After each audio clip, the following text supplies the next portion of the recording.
જી નમસ્કાર, હું TR Jadav TR એજ્યુકેશનમાં ફરીથી એક નવા વિડીયોમાં તમારું સ્વાગત છે.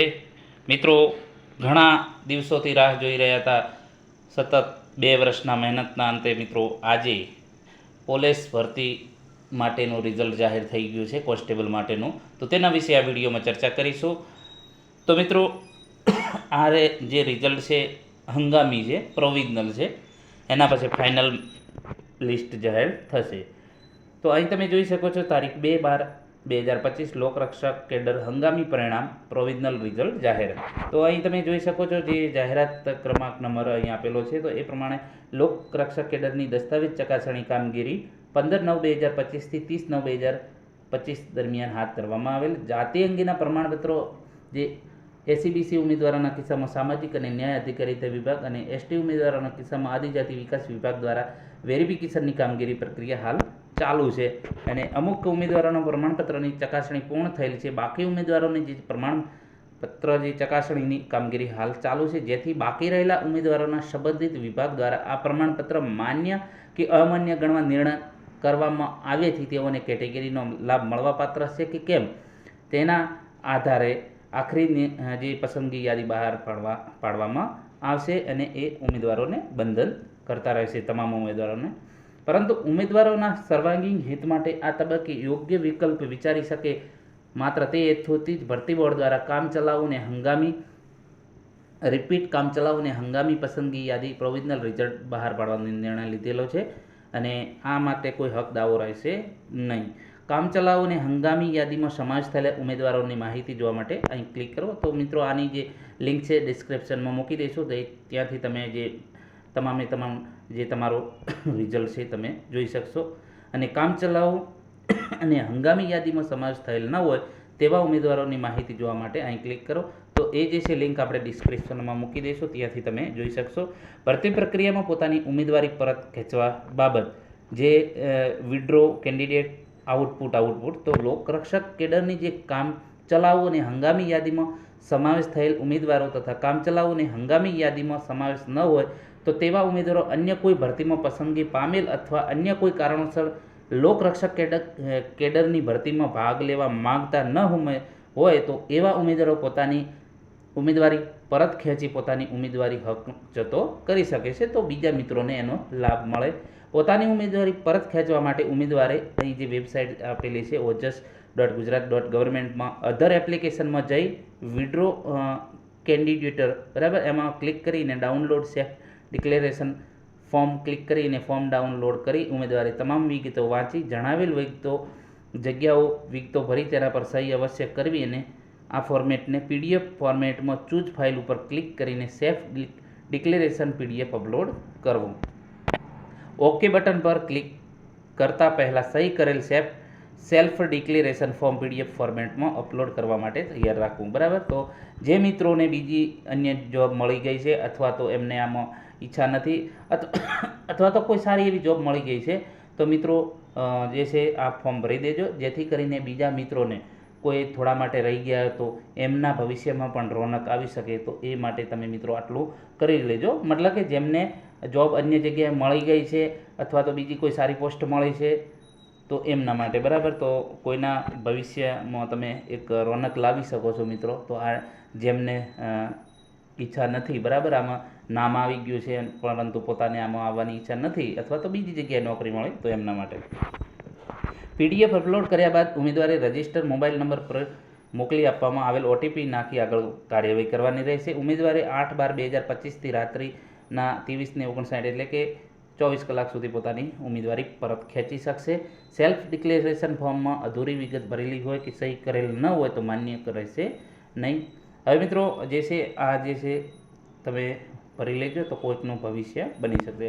હવે જે કામચલાઉ યાદીમાં કટ ઓફ કેટલો રહેશે તેના, તો બિન હથિયારધારી પોલીસ કોન્સ્ટેબલ જેમાં જનરલમાં એક મેલ માટે 132.75, ફિમેલ માટે 114, એક્સ સર્વિસમેન માટે 106.20. તો અહીં તમે જોઈ શકો છો કેટેગરી વાઇઝ ઈડબ્લ્યુએસ માટે, એસસી માટે, એસટી માટે અને ફિમેલ માટે પણ અહીં તમે જોઈ શકો છો. એક્સ સર્વિસમેન માટે પણ જોઈ શકો છો કેટલું મેરિટ અટક્યું છે એસસી માટે 121.75 છે, એસીબીસી માટે 127.75, એસટી માટે 101.50, મહિલાઓ માટે 80 છે એસટી માટે. તો એ પ્રમાણે તમે ચેક કરી શકો છો. એ રીતે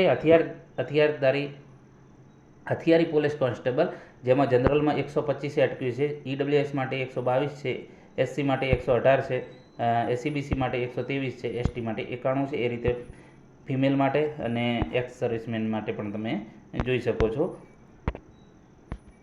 એ રીતે અહીં તમે જોઈ શકો છો જેલ સિપાઈ પુરુષ, જેલ સિપાઈ મહિલા, એ માટે પણ તમે અહીં જોઈ શકો છો. કેટેગરી વાઇઝ જનરલ 122 છે, ઈડબ્લ્યુએસ 119 છે, એસસી 116 છે, એસીબીસી 121 છે, એસટી જે છે 81 છે, અને ફિમેલ માટે અને એક્સ સર્વિસમેન માટે તમે જોઈ શકો છો. એના પછી હથિયારધારી પોલીસ કોન્સ્ટેબલ, જેમાં જનરલ 121 અટક્યું છે, ઈડબ્લ્યુએસ 118, એસસી 115, એસીબીસી 120 અને એસટી 80.50. બરાબર. તો આ રીતે મેરિટ કટ ઓફ જાહેર થયેલું છે. આ કામચલાઉ અને હંગામી યાદીના સિલેક્શન જે કેડરના કોલમમાં જે આપેલું છે, બિન હથિયારધારી પોલીસ કોન્સ્ટેબલ એપીસી. બરાબર. તો એ પ્રમાણે અહીં તમે જોઈ શકો છો કે કેડરમાં આપેલું છે એપીસી કે સીઆરપીએફ. બરાબર. આ કામચલાઉ અને હંગામી યાદી તૈયાર કરવામાં લોકસંરક્ષક જે તે સંવર્ગની જે ખાલી જગ્યાઓ ધ્યાને લઈ મેરિટ મુજબ પસંદગી યાદી તૈયાર કરતી વખતે સમય 2 કે તેથી વધારે ઉમેદવારોના સમાન ગુણ હોવાથી નીચે મુજબ કાર્યવાહી કરવામાં આવેલ. તો કે જેમને સરખા માર્ક્સ છે, બરાબર, તો એમને કઈ રીતે, તો તેવા કિસ્સામાં ઉમેદવારની જન્મ તારીખ ધ્યાને લેવામાં આવેલ. જન્મ તારીખ પ્રમાણે વધુ ઉમેદવારોને પ્રથમ પસંદગી આપવામાં આવેલ છે. જો ગુણ અને જન્મ તારીખ બંને સમાન હોય તો તેની ઊંચાઈને ધ્યાનમાં લેવામાં આવે છે. જે ઉમેદવારની ઊંચાઈ વધુ તેની પ્રથમ પસંદગી. એના પછી જો ગુણ, જન્મ તારીખ અને ઊંચાઈ સમાન હોય તો તેવાની હાયર સેકન્ડરી પરીક્ષા અથવા તો ગુજરાત સરકાર દ્વારા જે માન્ય ધોરણ 12 સમકક્ષ પરીક્ષામાં મેળવેલ ગુણની ટકાવારી ધ્યાને લેવામાં આવેલ છે. જે ઉમેદવારની ટકાવારી વધુ હશે તે ઉમેદવારને પ્રથમ પસંદગી. ભરતી પ્રક્રિયા દરમિયાન કોઈપણ ઉમેદવાર ગેરલાયક હોવા છતાં તેમની યાંત્રિક ક્લેરિફિકેશન અથવા તો કોઈપણ ભૂલના લીધે લાયક ગણવામાં આવશે અને અગર પસંદ કરવામાં આવેલ હશે તો કોઈપણ તબક્કે એને રદ કરવામાં આવશે. તે તમામ ઉમેદવારો બંધનકર્તા રહેશે. સરકારશ્રી નામદાર કોર્ટ તરફથી વખતો વખત જે ચુકાદો નિર્ણય આવશે તે તમામ ઉમેદવારોને બંધનકર્તા રહેશે. લોકરક્ષક કેડર હંગામી જે ભરતી એસસી, એસટી, ઓબીસી એ પ્રમાણે જે અનુસૂચિત જાતિના મહિલા ઉમેદવારોની ખાલી જગ્યાઓ જે પૈકી કુલ 216, અનુસૂચિત જનજાતિના જે પુરુષ ઉમેદવારો પૈકી બિન હથિયારધારી પોલીસ કોન્સ્ટેબલ સંવર્ગમાં 52 તથા હથિયારધારી પોલીસ કોન્સ્ટેબલમાં 164 સમાવેશ કરવા. એટલે કે જે મહિલાઓની જગ્યાઓ ખાલી રહી છે એમાં જે તે કેટેગરીના, બરાબર, એમાં સમાવેશ કરવામાં આવેલો છે. એસસી તો એસસીના ઉમેદવારો, એસટી તો એસટીના ઉમેદવારો. વધુમાં વધુ અનુસૂચિત જાતિ એસટીના પુરુષ ઉમેદવારોની જેલ સિપાઈમાં કુલ 61, સંવર્ગમાં 34 અને હથિયારી પોલીસ કોન્સ્ટેબલ એસઆરપીએફ સંવર્ગમાં જે 27 તથા મહિલા ઉમેદવારોની જે જેલ મેલ્ટ્રનમાં કુલ 12 અને આર્થિક રીતે ઈડબ્લ્યુએસ મહિલા ઉમેદવારોની જેલમાં કુલ 2 મળીને કુલ 75 જગ્યાઓ ખાલી રહેવા પામે છે. આ કામચલાઉને હંગામી યાદી કોઈ પણ રજૂઆત હોય તો ઉમેદવારોએ અહીં તારીખ આપેલી છે 7/12/2025 સાંજના જે ટાઈમ આપેલો છે એ સુધી કચેરી જે ભરતી બોર્ડ બંગલા નંબર આપેલો છે એ આ સરનામે તમારે આધાર પુરાવા સાથે રૂબરૂ આવી શકશો. બરાબર. અને તારીખ અને સમય વીતી ગયા બાદ કોઈ અરજી ધ્યાનમાં લેવામાં આવશે નહીં. બરાબર. તો આ રીતે જે છે કટ ઓફ જાહેર થયું છે. અને જે પણ તમારે કંઈ ક્વેરી હોય તો અહીં આપેલું છે એ એડ્રેસે તમે જઈ અને તમે તમારો આધાર પુરાવા રજૂ કરી શકો છો કંઈ પણ ભૂલ હોય તો. બરાબર. અને મિત્રો હવે નવી ભરતી જાહેર થઈ ગઈ છે, મતલબ કે 3 તારીખે ફોર્મ ભરવાના ચાલુ થશે. તો એના માટે આપણે ફ્રીમાં તમામ વિડીયો બનાવીશું જે પણ સિલેબસ છે સિલેબસના આધારે. તો મિત્રો એમાં જે છે ચેનલમાં જોડાઈ લેજો જો નવા હોય. હમણાં આપણે જીએસઆરટીસી હેલ્પરમાં જે છે સિલેબસ પ્રમાણે વિડીયો બનાવેલા, તો હજારો છોકરાઓને ફ્રીમાં ઘણો ફાયદો થયો છે. તો જો તમારે પણ જો ફ્રીમાં તૈયારી કરવી હોય તો અમારી ચેનલમાં જોડાઈ જજો અને ટૂંક સમયમાં આપણે સિલેબસ પ્રમાણે વિડીયો બનાવીશું જે અભ્યાસક્રમ પ્રમાણે. તો તમારા પણ ભવિષ્યમાં કામ આવશે. જો વિડીયો પસંદ આવે તો લાઇક, શેર અને મિત્રો ચેનલને સબસ્ક્રાઈબ કરવાનું ન ભૂલતા.